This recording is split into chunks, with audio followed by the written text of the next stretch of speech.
Oh boy. This is gonna be fun, will it? You have seen all these fan bases. I'm sure one of you guys seen this logo multiple times. Star Wars drama, which film's better, argumentives, clickbaits, other stuff, review confusions, the audiences, actual critics, fans, everything around the entire, place. But the real question is, what is the fandom menace? Is there a divided side, or what is it? Grab some popcorn, because we're about to explain what this is. I thought this fandom menace is going to be perfect before we go into other fandoms. Don't worry. I'm not going to go hard on them. I'm just going to go a little bit easy on them, and then I'll go harder. Then I'll get to a conclusion. So, here goes nothing. Before we talk about the present day, which can easily take up this entire video, let's start all the way back to 1999. AKA the fandom, the Phantom Menace. In my opinion, I love this movie. But during that time, audiences were confused of the film, but some people actually love it now. And yeah, back then, this was the very first Star Wars movie to ever get a lowest score. Well, along with Star Wars Holiday Special. Also, keep in mind, I was born in 2000, so this was long before I was born.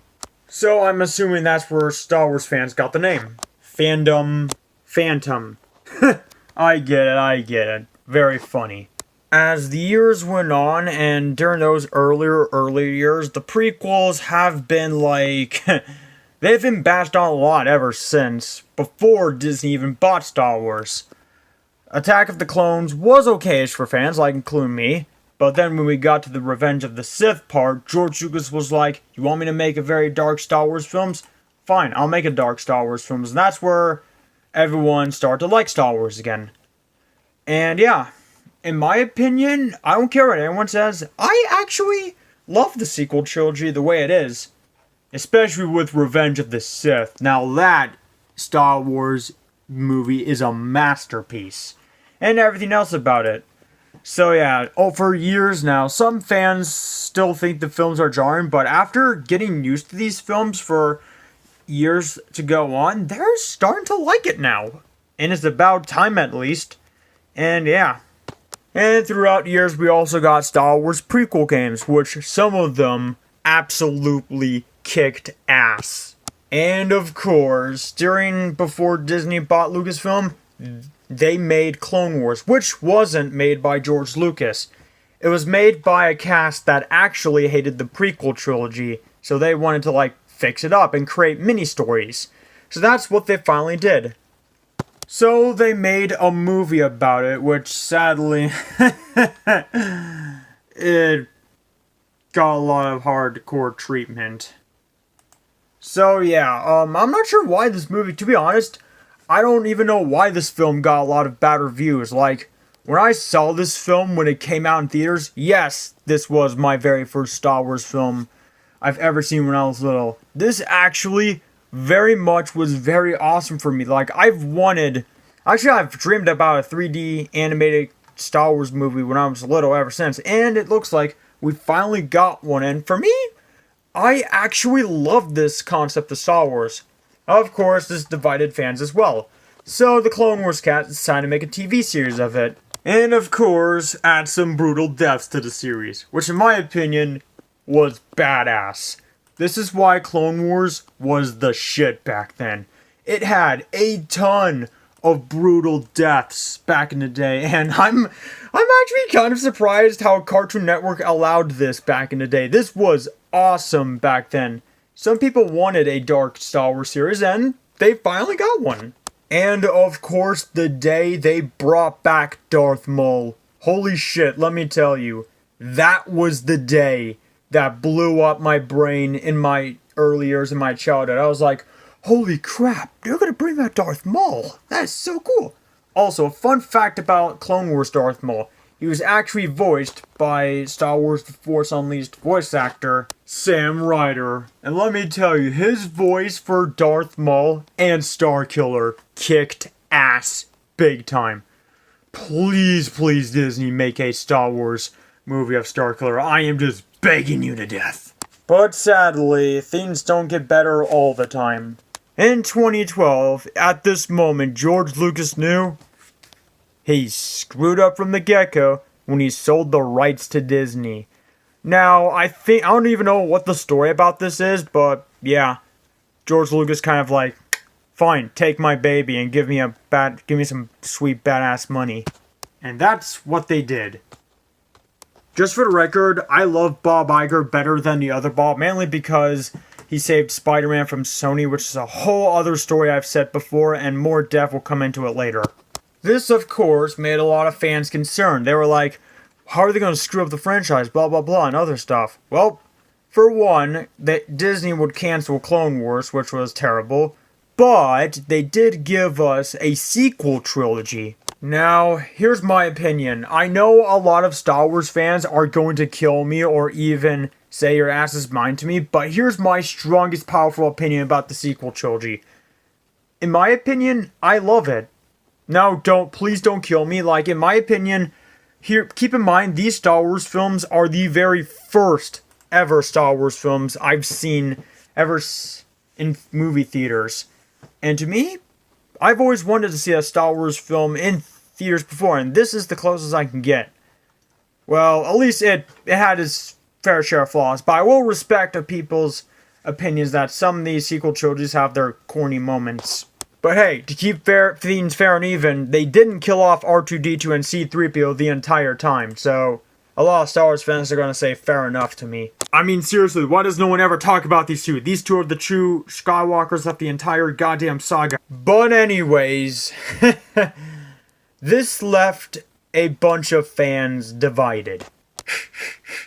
Here's what I mean. Because of the ongoing culture war going on in America over the last few years, people are angry and want to lash out others to vent their rage. At the same time, Lucasfilm has started to annihilate fans by saying fans who don't like the new movies do not like them because they are racist, sexist, and transphobic bigots? Jesus Christ, Kathleen Kennedy, what the hell have you even done? Oh, and they made a fan community website. Fantastic. I wonder how this went. Okay, I'm going back. Ever since the prequel hit, the sequel trilogy got a lot of hate, Star Wars decided to do something better. Give us fan service, and that's something all studios should do. So we got The Mandalorian as a first. Finally, a seventh final Clone Wars season that concludes the Clone Wars franchise. Bad Batch to continue it. Boba Fett to take it to the whole next level of one of the newest episodes. And of course, Obi-Wan Kenobi. Please be good. Although there's some other big major series prepared, but it's not actually helping Lucasfilm, in my opinion, for a while. However, some of them thankfully got in, like Star Wars Visions, Bad Batch, Book of Boba Fett, and yeah. Rangers of the New Republic and Rogue Squadron had some issues with their development. Rogue Squadron's director is in like hell right now after Wonder Woman 95 failed miserably. Rangers of the New Republic had issues after they fired Gina, which is kind of pathetic. Yes, I know. I'm not going to defend her, don't worry. I will agree Kathleen Kennedy's a jerk. And yeah, like, I just don't get it. Lucasfilm is a studio, and they know fandom, and I'm just glad they're getting their shit together. After all, they're the goddamn legend of this. Right before Kathleen Kennedy screwed up everything from the get-go, and, well, you know what I mean. For me, as a Star Wars fan, here's my thing. I love everything about Star Wars except for the High Republic and the other trash people talk about. But the things I love about Star Wars are the video games, of course. Prequel, original trilogy, sequels, Lego games. But if I were to go like full, like just focusing on two characters, I would just say I would prefer R2-D2, C-3PO, BB-8, and D-O. So there's a lot of question in the fandom that remains. Will George Lucas finally come back to be a film director? Will Kathleen Kennedy finally get fired after what she's doing? Well, all we can do now is weight. Sadly, there's like videos that explain about the news, but sadly some of them are clickbaits. Not even joking. Every time you look up Kathleen Kennedy getting fired, it just shows a bunch of clickbaits and other stuff, other shenanigans, blah blah blah, fake news and other stuff. So yeah, some of the YouTubers themselves, I don't trust them. Mainly because they're clickbaits, and it's confusing as hell. Like, I don't think anyone's like gonna listen to those people anytime soon. But hey, that's the Star Wars fandom that they can worry about. Us, as respectful fans, us respectful Star Wars fans, we'll just sit back, grab some popcorn, and smile and wave. If you guys like Star Wars, then you're welcome with me, because I have a respectful side of Star Wars, so you guys are welcome to join my side. So permission granted. In the end, the fandom menace